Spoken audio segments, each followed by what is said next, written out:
रीति है। भगवान शंकर के विसर्जन की रीति सबसे प्रबल रीति है शिव विसर्जन की, कि भगवान शंकर का पार्थिव शिवलिंग का जब हम निर्माण करते हैं और निर्माण करने के बाद जब हम पार्थिव शिवलिंग उसको लेकर विसर्जन की ओर जाते हैं तो प्रयास करना चाहिए कि घर से जब लेकर जा रहे हो उस समय पार्थिव शिवलिंग हमारे नाभि कोश से ऊंचा हो। समझ में आया? अर्थात जैसे ये पात्र में शिवलिंग बना हुआ और पात्र में शिवलिंग है, हमने पाटे पर से उठाया, घर से जब लेकर जा रहे हैं चलते समय ये या तो हमारे मस्तक पर हो, नाभि कोश से ऊंचा, या हृदय तक हो, कंठ तक हो, वक्षस्थल तक हो, उदर तक हो, पर नाभि से नीचे वो शिवलिंग हमारे नहीं होना चाहिए, घर से ले जाते।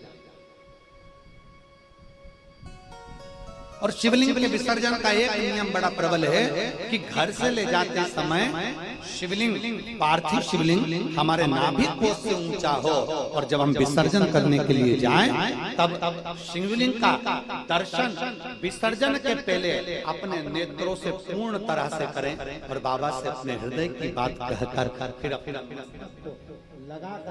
मस्तक लगाने के बाद फिर उस शिवलिंग का विसर्जन अपनी मनोकामना कहते हुए बाबा से उस शिवलिंग का फिर विसर्जन कर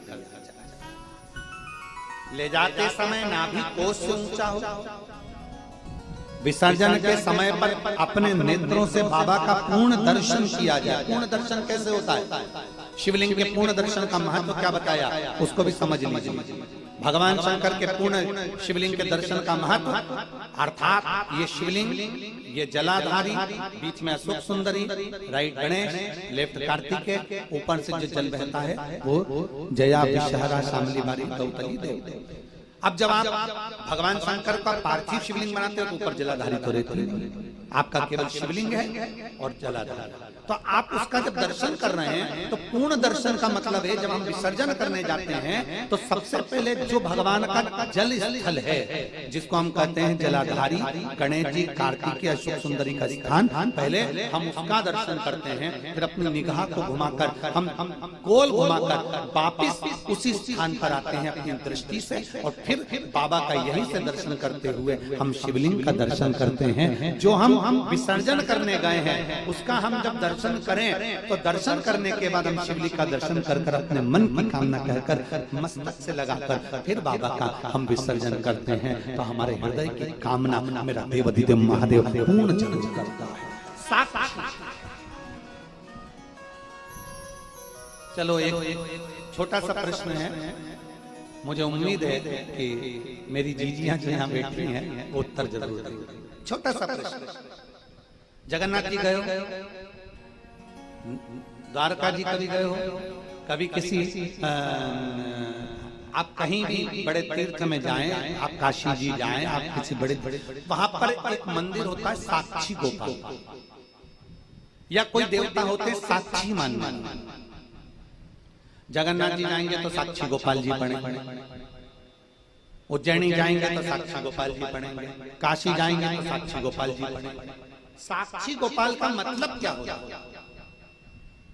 आप काशी में गए, जल चढ़ाया, उज्जैनी, गोपाल का मतलब होता है कि साक्षी गोपाल जी के सामने जाकर खड़े हो गए, आपने दर्शन कर लिए, मतलब आपकी दृष्टि से ये साक्षी हो गया कि आप जगन्नाथपुरी आए थे और बाबा का आपने दर्शन किया है। आप काशी आए थे, आपने बाबा का दर्शन किया है। आप उज्जैनी आए थे, आपने बाबा का दर्शन किया है। उसी तरह हमने प्रदोष के दिन शिवलिंग बनाया, पूजन करी, संकल्प लिया, आराधना करी, सब कुछ हम शाम के समय जब विसर्जन करने जा रहे हैं, विसर्जन करते समय जब नेत्र से हम बाबा का दर्शन करते हैं तो ये साक्षी हो जाती है कि मैंने बाबा को बुलाया और मैंने मेरे बाबा से अपने मन की बात की और मेरे बाबा ने वो स्वीकार करा, मैं बाबा को विसर्जन करता। तो ये साक्षी है हमारे पूजन की, हमारी दृष्टि, हमारी साक्षीता देती है।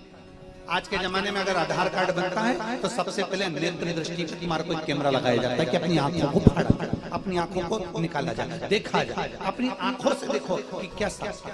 फिर उससे मालूम पड़ता है कि ये वही व्यक्ति है क्या, साफ करी जाती है कि ये वही व्यक्ति है क्या, ये लीलाबाई है कि कमलाबाई है कि कौन है, इससे पहचाना जाता है नेत्र से। ये नेत्र साक्षी देते हैं। तो हम जब भगवान का विसर्जन करने के लिए जाते हैं, विसर्जन करते समय हम भगवान की ये जलाधारी का दर्शन करते करते करते करते यहाँ से आते यहाँ, फिर दर्शन करते करते शिवलिंग का दर्शन कर कर प्रणाम कर कर हृदय से लगाकर फिर हम उसका विसर्जन कर देते हैं। अर्थात हम साक्षी थे।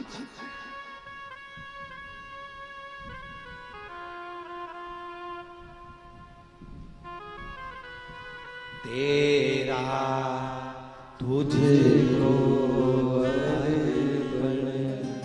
क्या लागे मेरा, भोले क्या लागे मेरा, तेरा तुझको प्रभु का प्रभु को समर्पण क्या लागे मेरा।